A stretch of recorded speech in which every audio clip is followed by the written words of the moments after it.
드디어 고린도전서의 마지막 장입니다. 16장.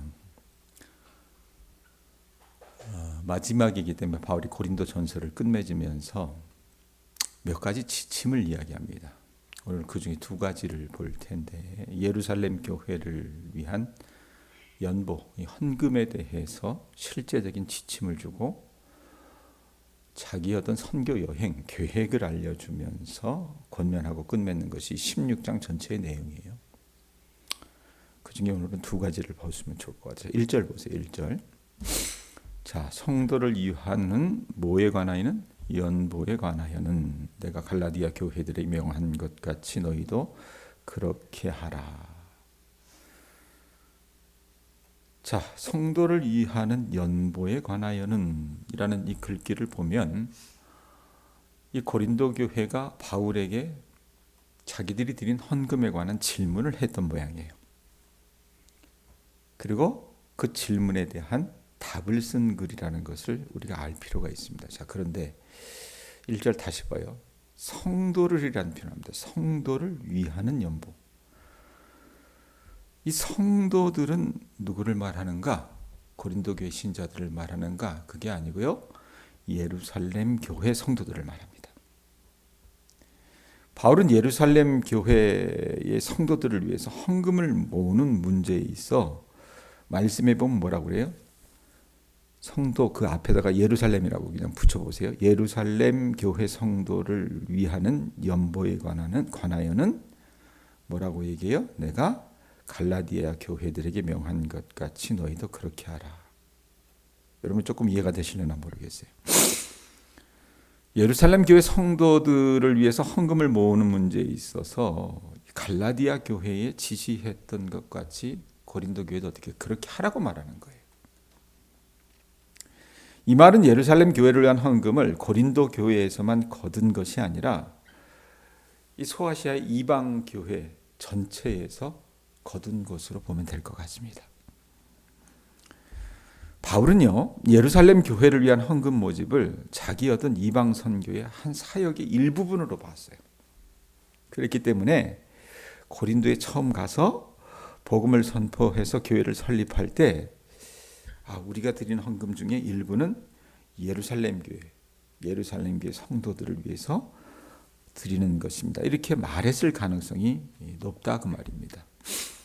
그래서든지 아니면 다른 경로로 후에 그 사업에 대해서 듣게 되어서든지 고린도 교회는 바울이 이야기했으니까 또 교회의 어머니라고 하는 예루살렘 교회의 그 어려운 형편을 돕는 일이니까 의미가 있으니까 그것에 대해서 참여하고자 해서 우리가 이렇게 헌금을 모았는데 어떻게 할까요? 라고 바울에게 지침을 부탁한 거라 그 말입니다. 자, 그래서 그 지침을 이야기해요. 2절 보세요. 2절. 자, 매주 첫날에 너희 각 사람이 수입에 따라 모아두어서 내가 갈 때에 연보를 하지 않게 하라. 자, 구체적인 지침인데, 자, 매주 첫날은 뭐가 되겠어요? 기독교의 원력으로 얘기하면 주일날입니다. 네. 주일마다 각 사람이 일해서 돈 번 대로 그 일부를 따로 떼어 저축해서 바울이 그곳에 갈 때 한 번에 어떻게 해요? 헌금하라고 권면하는 거예요. 이렇게 세세하게 얘기해요. 3절 보세요. 내가 이를 때에 너희가 인정한 사람에게 편지를 주어 너희의 은혜를 예루살렘으로 가지고 가게 하리니. 자, 내가 이럴 때 너희가 인정한 사람에게 편지를 주어 이래놓고 어떤 말씀이 있어요? 너희의 은혜를, 이 표현이 있어요. 너희의 은혜를. 너희의 은혜가 뭐겠어요? 이 사람들이 예루살렘 교회를 위해 드린 헌금을 말합니다. 그러니까 고린도 교회 신자들의 예루살렘 성도들을 위한 헌금은 하나님께로부터 받은 은혜에 보답하는 그 반영으로. 그러니까 그리스도 안에 있는 형제들에 대해서 어떻게 해요? 주께서 주신 그 은혜를 다시 배품으로 받았다고 말입니다. 자, 그런데 그 헌금은 뭐라고 얘기해요? 내가 이를 때 이 표현을 해요. 바울이 가져가는 것이 아니라 자기가 이를 때에 이러면서 어떤 사람이 거기 가운데 끼어요? 너희가 인정한 사람에게 편지를 주어서 너희의 은혜를 가지고 가게 한다는 표현이 있어요. 너희가 인정한 사람이 누구겠어요? 고린도 교회의 대표단입니다. 이 사람들이 예루살렘 교회를 위해 헌금한 것을 가져가게끔 하겠다 그 말입니다. 목회하면서 보면요, 교인들이 어디 제일 민감한 줄 알아요?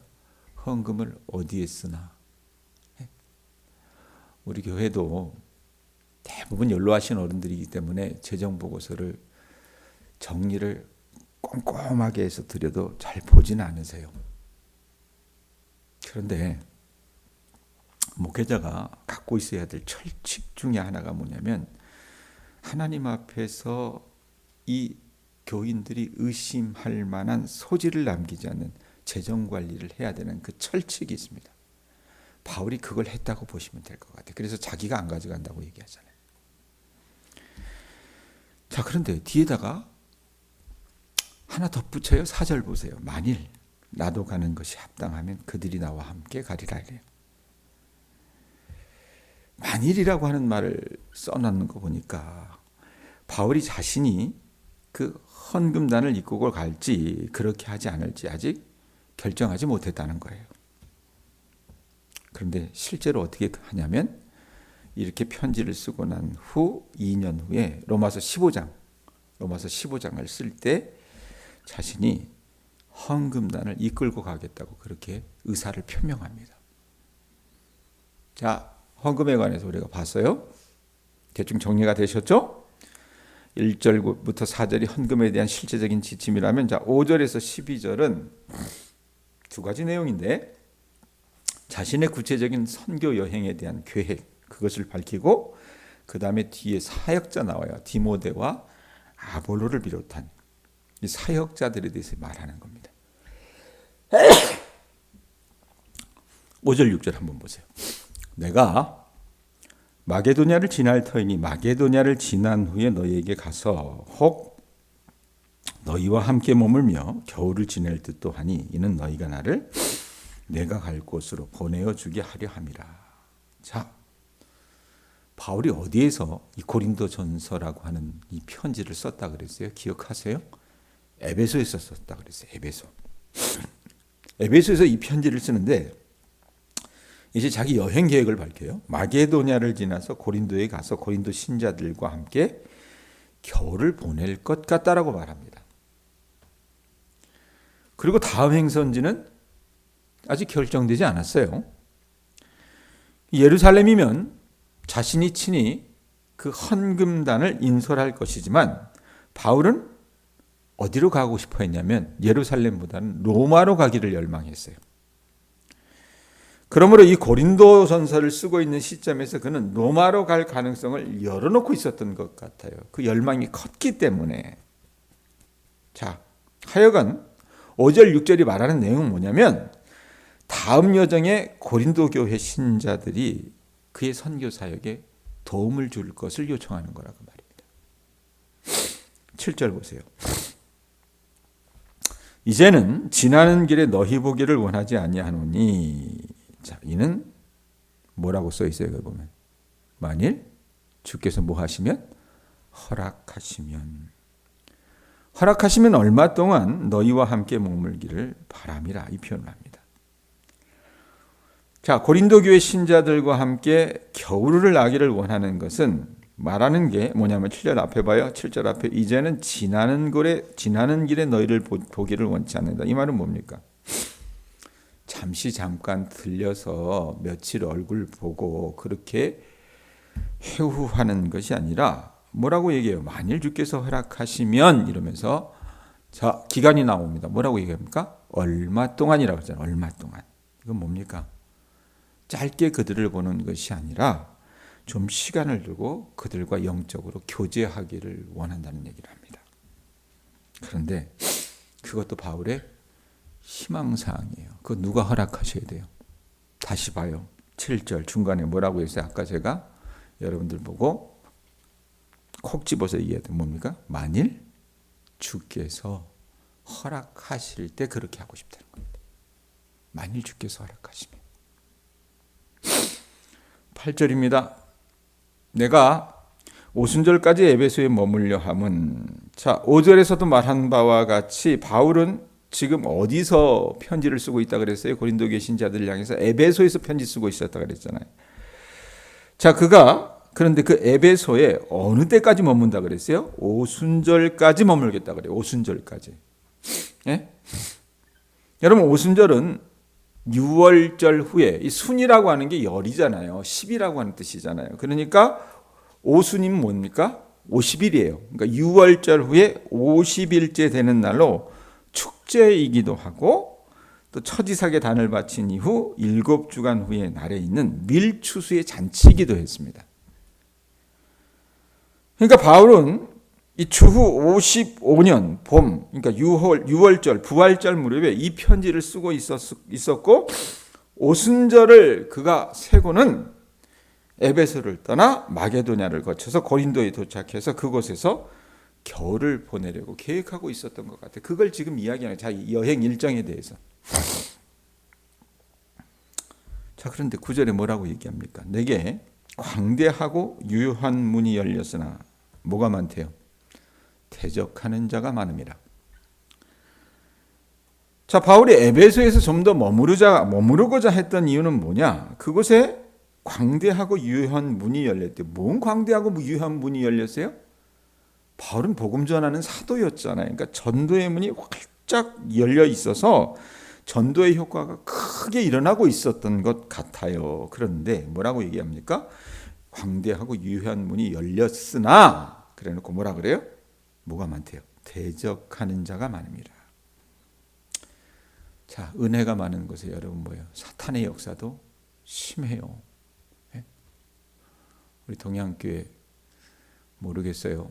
어제도 어느 노건사님이 저녁에 찾아오셔서 교회 상황들을 보시면서, 목사님, 교회가 영적으로 조금 일어설만 하면, 제가 이 교회를 수십 년 다녔지만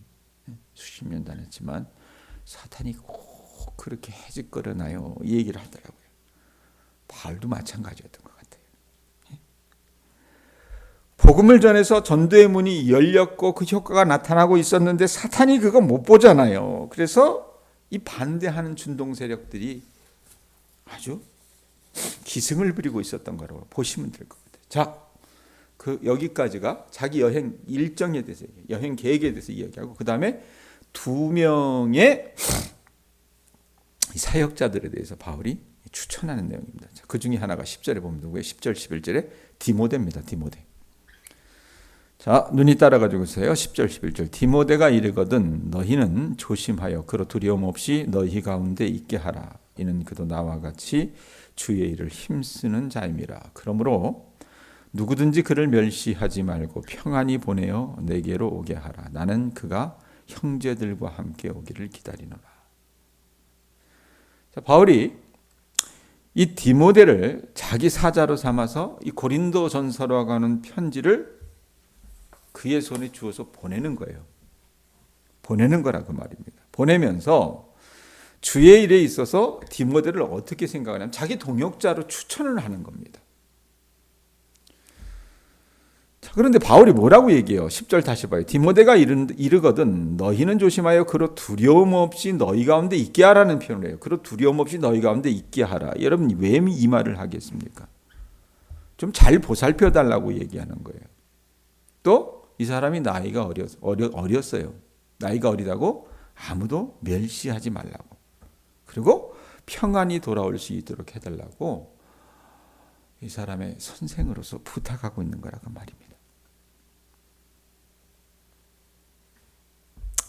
자, 디모데에 대해서 이렇게 부탁한 것이라면 12절 보세요. 12절 누가 나옵니까?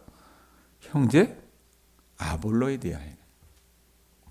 아볼로에 대하여는 그에게 형제들과 함께 너에게 가라고 내가 많이 권하였을 때 지금은 갈 뜻이 전혀 이때에 없대요. 없으나 기회가 있으면 가리라, 가겠지, 이 표현하는 거예요. 자, 아볼로를 뭐라고 얘기해요? 형제 아볼로라고 그래요. 형제 아볼로. 자, 그런데 그 아볼로에게 바울이 뭐라고 얘기합니까? 아볼로가 바울의 후임자였다 그랬잖아요. 근데 아마 이 편지를 보낼 때는 고린도 교회를 떠났던 모양이에요. 근데 이 아볼로를 자기 형제라고 부르면서 바울이 뭐라고 얘기합니까? 아볼로 형제요, 고린도 교회 한번 가지, 이렇게 권면을 했던 거예요. 이 교회가 지금 많이 힘든 것 같아. 그래서 한번 가는 게 어때? 네? 실제적으로 여러분, 제가 고린도 교회 이 고린도전서 앞부분을 열 때 뭐라고 했어요? 고린도 교회 신자들이 싸웠다 그랬지 않습니까? 나는 개밥하다, 나는 아볼로에게 속했다, 난 바울에 속했다, 이랬다 그랬잖아요. 그러니까 일부 고린도 교회 신자들은 교회의 설립자였던, 이 고린도 교회의 설립자였던 바울보다 아볼로를 더 좋아했어요. 그리고 그 아볼로의 가르침에 호소하면서 바울의 가르침에서 빗나가는 행동들을 자주 했다고 말입니다. 자, 그런데도 바울이 어떻게 해요? 12절 다시 봐요. 뭐라고 얘기합니까? 형제 아볼로라고 얘기합니다. 극진하게 대해요. 우리라면 어떻게 합니까? 저거 내 라이벌인데, 이 생각 안 하겠어요? 여러분, 한국계 목사님들이 은퇴하는 거 좋아해요. 은퇴하는 거 좋은데 원로라고 하는 것을 붙이면서 은퇴하시잖아요. 그럼 꼭 어떤 사단이 나는 줄 아십니까? 원로 목사님과, 그러지 않기를 바라지만, 새로 오시는 담임 목사님 사이에 갈등이 빚어져요. 근데 바울은 어떻게 해요? 이 아볼로를 자기 아랫사람으로 하대하지 않습니다. 합신교단이라고 있어요. 합신교단. 굉장히 순수한 교단인데 그 교회에 참 설교를 잘하시는 박영선 목사님이라고 계셨습니다. 이분이 서울 강남에 남포교회라고 하는 교회를 개척을 해서 수천 명이 모이는 교회로 성장을 시키셨어요. 그 은퇴하고도 워낙에 설교를 잘하니까 담임 목사보다 훨씬 많이 설교 기회를 가지셨어요. 안타까운 건 뭐냐면, 이분이 최근에 그 교회를 사임할 수밖에 없었는데, 원로로서 사임을 할 수밖에 없어요. 이유는 뭐냐면, 그 교회 담임 목사를 담임 목사라고 생각하지 않고 자기 부목사라고 생각한다는 그 언지를 하셨던 거예요. 박 목사님이에요, 여러분. 제가 어떤 그런 책을 잡자는 게 아니고, 그런 게 인간입니다. 그런 게 사람의 연약함이에요. 바울은 그러지 않았다는 겁니다. 극진하게 되었어요. 고린도 교회 신자들이 자기보다 아볼로를 더 좋아한다고 해서 그것을 시샘하거나 그것을 질투한 것이 아니라 아볼로에게 그리스도 안에서 진정한 신뢰와 사랑을 보여주고 있다 그 말입니다. 또 바울이 이렇게 하니까 아볼로가 어떻게 해요? 12절 다시 봐요. 형제 아볼로에 대하여는 그에게 형제들과 함께 너희에게 가라고, 고린도 교회에 가라고 내가 많이 권하였는데 어떻게 해요? 뭐라고 얘기합니까? 지금은 갈 뜻이 전혀 없다라는 표현을 합니다. 왜 안 가려고 하겠어요? 아니, 자기 좋아하는 사람들이 그 교회 안에 많이 있다니까요. 이대 담임 목사를 좋아하는 그 사람들이 그 교회의 신자들 가운데 많이 있다고. 그런데 왜 안 가려고 하겠냐 그 말입니다. 만약에 지금 이 분쟁하고 있는 고린도 교회에 아볼로가 방문을 하게 되면 자신에게 열광하는 그 고린도 교회의 미성숙한 일부 신자들이 어떻게 해요? 또 교회를 해직거려 놓을까 봐, 분란을 일으킬까 봐 우려해서 어떻게 합니까? 바울이 배려하는데도 불구하고 저는 가지 않겠습니다. 지금은 아닙니다. 라고 말하는 겁니다.